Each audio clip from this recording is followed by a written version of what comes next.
Dear student, last class के अंदर आपका चैप्टर नंबर 5 चल रहा था, that is the state of matter.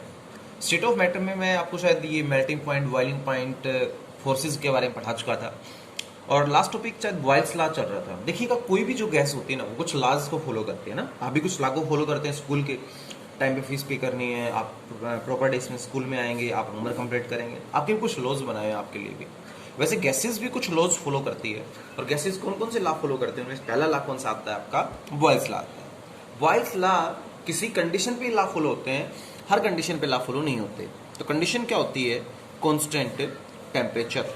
कि अगर हम कोई गैस लें और उस गैस का टेम्परेचर क्या करते हैं बेटा? कांस्टेंट कर दें, तो क्या होगा? तो केमिस्ट्री कहती है कि if the temperature of A gas is constant, temperature of A gas is constant. अगर किसी गैस का टेम्परेचर क्या है बेटा? कांस्टेंट है, ठीक है? तो क्या होगा? Then pressure of the gas, pressure of the gas is inversely proportional to volume of the gas। कि अगर हम क्या ले लें? टेम्परेचर को कांस्टेंट ले लें, ठीक है? तो उस गैस का जो प्रेशर है वो वॉल्यूम के क्या होगा? इनवर्सली प्रोपोर्शनल होगा। अब सोच के बताओ इसका मतलब क्या होगा? भाई टेम्परेचर तो कांस्टेंट कर दिया, तो जो प्रेशर है ना वॉल्यूम के इनवर्सली प्रोपोर्शनल होगा। इसका मतलब अगर हम प्रेशर बढ़ाएंगे तो वॉल्यूम क्या हो जाएगी? घट जाएगी। और प्रेशर घटाएंगे तो वॉल्यूम क्या हो जाएगी? बढ़ जाएगी। इसका मतलब ये है। और बात भी ठीक है कि जब भी हम क्या करते हैं बेटा, टेम्परेचर कांस्टेंट ले लें और किसी गैस का जो प्रेशर है वॉल्यूम के इनवर्सली प्रोपोर्शनल होता है, मतलब प्रेशर बढ़ाएंगे तो वॉल्यूम क्या हो जाएगी? चेंज हो जाएगी। केमिस्ट्री में प्रोपोर्शनलिटी का सिंबल हटाने के लिए आप एक कांस्टेंट लगाएंगे। और कांस्टेंट क्या लगाएंगे बेटा? के कांस्टेंट लगाते हैं। लगा दिया आपने के कांस्टेंट। अब वॉल्यूम देखो इस तरफ क्या है? डिवाइड में, तो ऊपर जाके क्या हो जाएगी? मल्टीप्लाई में। क्या हो जाएगा? PV is equal to constant आ गया ना। कांस्टेंट क्या मान रखा हमने? के मान रखा है। क्यों भाई? वॉल्यूम इस तरह क्या हो जाएगी? मल्टीप्लाई में। तो P इंटू वी किसकी इक्वल आ जाएगा? के, एंड के इज द कांस्टेंट की इक्वल आ जाएगा।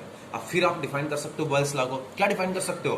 कि when temperature is constant, the product of volume and pressure of A gas is always constant. कि जब टेम्परेचर कांस्टेंट होता है तो किसी गैस के प्रेशर और वॉल्यूम का जो प्रोडक्ट है वो किसके इक्वल होगा? एक कांस्टेंट के इक्वल होगा। इसको केमिस्ट्री में क्या नाम दिया जाता है? बॉयल्स लॉ का नाम दिया जाता है। ये बात याद रहेगी। तो this is also known as Boyle's law. एक चीज छोटी सी और बता दो। मान लो तुम्हारे घर वाले तुम्हें पॉकेट मनी दे रहे हैं, ठीक है? पॉकेट मनी मतलब डे 1 को, डे 2 को, डे 3 को, डे 4 को और डे 5 को आपके पेरेंट्स ने आपको पॉकेट मनी दी। और किसी ने कहा कि the pocket money is constant. Pocket money जो दी जा रही है वो आपको कांस्टेंट है। तो इसका मतलब क्या हुआ? कांस्टेंट का मतलब जो चीज चेंज ना हो, जो वेरी ना करे, उसको कांस्टेंट कहा जाता है। और अगर आपको आपके फादर ने, आपके जो भी पेरेंट्स उन्होंने आपको पॉकेट मनी दी, पॉकेट मनी कांस्टेंट है। इसका मतलब पॉकेट मनी चेंज नहीं हो रही है। चेंज नहीं हो रही तो तुम्हें प्रॉब्लम ना हो तो मैं लिख सकता हूं D1 is equal to D2 is equal to D3 is equal to D4 and is equal to D5। मतलब D1, D2, D3, D4 और D5 सारे क्या होंगे? आपस में इक्वल होंगे। कांस्टेंट का मतलब यही होता है। तो बेटा यहां पर क्या हो गया? अगर PV मतलब प्रेशर और वॉल्यूम का प्रोडक्ट अगर के मतलब कांस्टेंट के इक्वल है तो यहां लिखा जा सकता है P1V1 इज इक्वल टू क्या लिखा जा सकता है? P2V2 इज इक्वल टू क्या लिखा जा सकता है? P3V3 इज इक्वल टू क्या लिखा जा सकता है? P4V4 और इज इक्वल टू क्या लिखा जा सकता है? P5V5 लिखा जा सकता है। मतलब क्या? कि P1V1 is equal to P2V2 is equal to P3V3 is equal to P4V4 and is equal to P5V5। मतलब सभी का जो प्रोडक्ट है वो किसके इक्वल टू होगा बेटा? एक दूसरे के इक्वल टू होगा। और ये फाइनली किसके इक्वल होगा? एक कांस्टेंट के इक्वल होगा। ये इस लॉ को क्या बोलते हैं केमिस्ट्री में? बॉयल्स लॉ बोलते हैं। क्योंकि बेटा अगर आपके जो पापा आपको कांस्टेंट मनी दे रहे हैं, अगर वो कांस्टेंट है, कांस्टेंट मतलब सेम है, मतलब D1 is equal to D2 is equal to D3 is equal to D5। वैसे अगर PV is equal to constant, इसका मतलब पहली कंडीशन में, दूसरी कंडीशन में, तीसरी कंडीशन में, हर कंडीशन में प्रेशर और वॉल्यूम का प्रोडक्ट क्या होगा? कांस्टेंट के इक्वल होगा। तो हम बोल सकते हैं कि P1V1 इज इक्वल टू क्या बोल सकते हैं? P2V2। This is the Boyle's law. ये केमिस्ट्री में क्या कहलाता है? आपका बॉयल्स लॉ कहलाता है। अब कोई अगर आपसे पूछे सर बॉयल्स लॉ ठीक कहता है गलत कहता है, तो चलो चेक करते हैं। मैंने एक काम किया, एक बीकर लिया, उस बीकर के अंदर क्या भर ली? गैस भर ली। गैस के ऊपर क्या लगा दिया? एक पिस्टन लगा दिया। अब शायद आप पिस्टन तो समझते होंगे क्या होता है बेटा? पिस्टन एक फिजिक्स के अनुसार एक क्या होता है? इंस्ट्रूमेंट होता है जो क्या हो सकता है? फ्रिक्शनलेस अप एंड डाउन हो सकता है, मतलब ऊपर नीचे मूव कर सकता है विदाउट एनी फ्रिक्शन के। और आप ये भी कहेंगे कि आपने देखा होगा पिचकारी वाला सिस्टम है। पिचकारी के अंदर जो पिस्टन होता है ना, आप आगे दबाते तो लिक्विड बाहर आ जाता है। डॉक्टर के इंजेक्शन के अंदर भी होता है, ये वही डॉक्टर के इंजेक्शन वाला पिस्टन है। डॉक्टर जैसे दबाव देगा लिक्विड आगे आएगा, पीछे खींचेगा लिक्विड पीछे चला जाएगा। तो this is known as piston. इसको क्या नाम दिया जाता है? पिस्टन का नाम दिया जाता है। मैंने यहाँ पर एक गैस भर ली, ऊपर लगा दिया पिस्टन। इस गैस की वॉल्यूम कितनी है V और प्रेशर कितना है P। सोच के बताओ, अगर मैं प्रेशर बढ़ाऊंगा तो क्या होगा? तो प्रेशर बढ़ाऊंगा तो पिस्टन क्या जाएगा? नीचे जाएगा। ये तो कॉमन सेंस वाली बात, पिस्टन नीचे जाएगा। पिस्टन नीचे जाएगा, पहले वॉल्यूम कितनी है? इतनी। अब वॉल्यूम कितनी हो जाएगी? इतनी। ध्यान से देखो, पहले वॉल्यूम इतनी है और प्रेशर बढ़ाऊंगा, पिस्टन अगर नीचे जाएगा तो वॉल्यूम कुछ ना कुछ क्या होगी? कम होगी। इसका मतलब अगर मैं प्रेशर को अगर इंक्रीज करूंगा तो वॉल्यूम कुछ ना कुछ कम होगी, मतलब वॉल्यूम क्या होगी? डिक्रीज होगी। और प्रेशर को इंक्रीज करें तो वॉल्यूम डिक्रीज हो जाए। इसी को केमिस्ट्री में किसका नाम दिया जाता है? बॉयल्स लॉ का नाम दिया जाता है। तो this is known as Boyle's law. इसको क्या नाम दिया जाता है? बॉयल्स लॉ का नाम दिया जाता है कि हम प्रेशर को इंक्रीज करें, वॉल्यूम का डिक्रीज हो जाए तो बॉयल्स लॉ कहलाता है। अब स्टूडेंट कोई पूछे कि सर एक काम करिए, तो ग्राफ भी समझा दो। तो हमने टेम्परेचर अगर क्या ले लिया बेटा? कांस्टेंट ले लिया टेम्परेचर कांस्टेंट।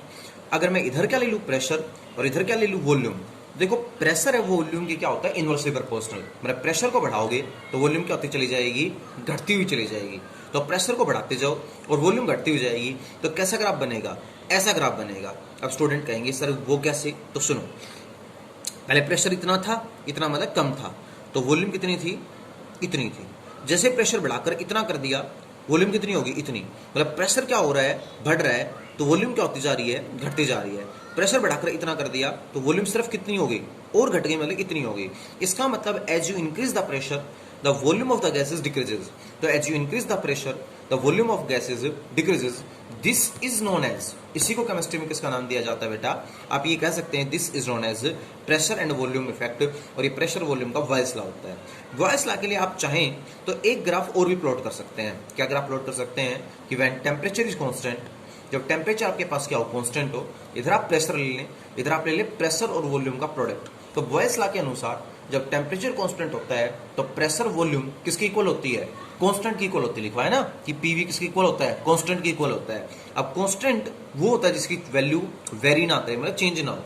तो इसका मतलब जब टेम्परेचर क्या होगा? कांस्टेंट होगा, तो प्रेशर और वॉल्यूम दोनों का प्रोडक्ट क्या होगा बेटा? कांस्टेंट होगा। तुमने चाहे तुम प्रेशर को इतना करो तो भी पीवी उतना ही रहेगा, प्रेशर चाहे इतना करो तो भी पीवी उतना ही रहेगा, प्रेशर चाहे इतना करो तो भी पीवी उतना ही रहेगा। तो इसका मतलब हम ये कह सकते हैं, बॉयल्स लॉ के यहाँ पर दो ग्राफ सामने आते हैं। एक तो जब टेम्परेचर कांस्टेंट होता है, पीवी का ग्राफ ऐसा बनता है, as increase the pressure volume is continuously decreases. और दूसरा आपका ग्राफ ऐसा बनता है कि अगर आप प्रेशर को इंक्रीज करेंगे तो पीवी की वैल्यू को कोई फर्क नहीं पड़ेगा, because the value of PV is always constant. PV की वैल्यू हमेशा क्या होती है? कांस्टेंट होती है। It's value is not change with time. इसकी वैल्यू टाइम के साथ क्या नहीं होती है? चेंज नहीं होती है। हो जाएगा यहाँ तक? अब आगे सुनो नेक्स्ट। अब स्टूडेंट्स आप लेके आएंगे एक प्रॉब्लम क्या लेके आएंगे कि सर जब हम फुटबॉल लेते हैं तो फुटबॉल के अंदर जब कुछ नहीं होता तो बिल्कुल पिचकी हुई होती है। तो पिचकी हुई है तो इसको दबा के देखो, ये आराम से दब जाएगी। और जो चीज़ आराम से दब जाए वो क्या? उसका प्रेशर क्या माना जाता है? लो। तो भाई फुटबॉल के अंदर हवा कम है तो प्रेशर क्या होगा? लो प्रेशर होगा। सर वॉल्यूम भी तो क्या होगी? कम, क्योंकि कम जगह घेर रही है, तो वॉल्यूम भी क्या होगी? लो होगी। अब मैंने इसके अंदर हवा भर दी, फुल कर दी, तो सिंपल सी बात है, हवा भर देंगे और फिर दबा के देखेंगे क्या ये दब जाएगी? नहीं दबेगी। जो ना दबे इसका मतलब उसके अंदर प्रेशर क्या है? High pressure. क्या है? हाई प्रेशर है। और देखो पहले पिच की हुई थी वॉल्यूम क्या थी? कम। अब फुल गई तो वॉल्यूम भी क्या हो गई? ज्यादा। मतलब क्या हो रहा है? हम प्रेशर को एक फुटबॉल के अंदर हवा भर के प्रेशर को लो से हाई कर रहे हैं, तो वॉल्यूम भी क्या हो रही है? लो से क्या हो रही है? हाई हो रही है। आप अपनी बाइक के या गाड़ी के टायर के एग्जांपल भी ले सकते हैं। आपकी जो बाइक होती है, गाड़ी होती है, उसके टायर के अंदर बिल्कुल भी हवा नहीं होती है, तो उस टाइम क्या होता है बेटा? टायर क्या होता है? पिचका हुआ रहता है, प्रेशर भी कम होता है और वॉल्यूम भी कम होती है, जगह भी कम घेरता है टायर, पिचका हुआ है तो। लेकिन जैसे हम उसके अंदर हवा भर दें तो प्रेशर क्या हो जाता है? पहले तो प्रेशर बढ़ता है, उसके साथ ही टायर भी फूलने लग जाता है। टायर फूलेगा तो वॉल्यूम टायर की बढ़ेगी। बेटा बॉयल्स लॉ तो कहता है कि जब टेम्परेचर क्या हो? कांस्टेंट हो, तो प्रेशर वॉल्यूम के इनवर्सली प्रोपोर्शनल होता है। मतलब प्रेशर बढ़ाओगे तो वॉल्यूम घटेगी। और यहाँ तो उल्टा काम हो गया, हमने प्रेशर को लो से हाई मतलब इंक्रीज किया, वॉल्यूम भी लो से हाई इंक्रीज हो रही है। उसने तो कहा था इनवर्सली प्रोपोर्शनल मतलब डिक्रीज होगी, तो ये तो बॉयल्स लॉ को फॉलो नहीं कर रहा। क्वेश्चन उठता है सर क्यों नहीं फॉलो कर रहा? क्योंकि जब भी तुम किसी फुटबॉल के अंदर क्या करते हो? प्रेशर को हाई करते हो, जब भी तुम क्या करते हो बेटा? टायर के अंदर हवा भरते हो, तो mass of gas is continuously increases. जो गैस का मास है ना, वो आप क्या करते जा रहे हो, लगातार बढ़ाते जा रहे हो।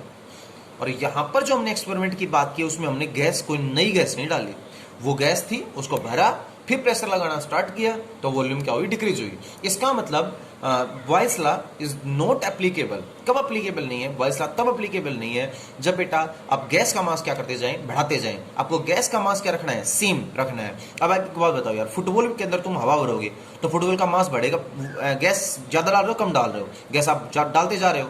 बाइक के टायर में हवा भरवाने जाओगे तो हवा तो आप डालते जा रहे हो, और हवा डालोगे तो गैस का मास क्या होगा, बढ़ेगा, कोई चीज ऐड करोगे तो याद रखना, Boyle's law is not applicable. Boyle's law तब एप्लीकेबल नहीं होता जब गैस का मास क्या होता है, इंक्रीज होता है तब। तो ये तभी एप्लीकेबल होता है when the gas remain same. Gas तो उतनी की उतनी बनी हुई है, प्रेशर हमने इंक्रीज किया तो वॉल्यूम क्या होगी, डिक्रीज होगी। This is known as Boyle's law. Thank you.